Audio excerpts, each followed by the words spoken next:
লখনৌকে 166 রানে আটকে দিল চেন্নাই। টানা 5 ম্যাচ হারা চেন্নাই সুপার কিংস জয়ের জন্য প্রাণপণ চেষ্টা করছে।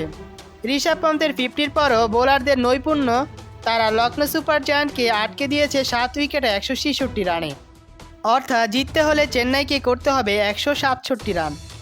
গড়ের মাঠে টসের ব্যাট করতে নেমে শুরুতেই ধাক্কা খায় Lucknow super giant. Aiden Markram ball সমান 6 রান করে সাজঘরের পথ ধরেন। মারকুটে ব্যাটার নিকোলাস পুরানো দাঁড়াতে পারেননি, 9 বলে 8 রান করে আউট হয়ে যান।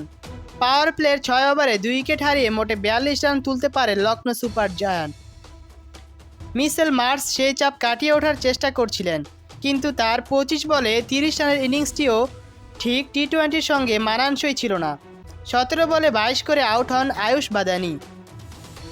105 রানে 4 উইকেট হারায় লখনৌ সুপার জায়ান্ট। ততক্ষণে 13.4 ওভার পেরিয়ে গেছে। বিপদ বুঝে ধরে খেলতে থাকেন অধিনায়ক ঋষভ পান্থ।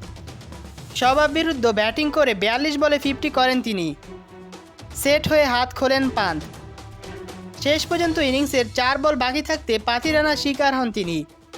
49 বলে 4টি করে 4 ছক্কা পান্থের ব্যাট থেকে আসে 63 রান। মাঝে 11 বলে 20 রান করে দিয়ে যান আব্দুল সামাদ।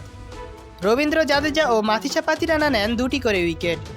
যারা চ্যানেলটা এখন সাবস্ক্রাইব করেনি তারা চ্যানেলটা এখন সাবস্ক্রাইব করুন এবং পাশে থাকা বেল আইকনটি বাজিয়ে দিন।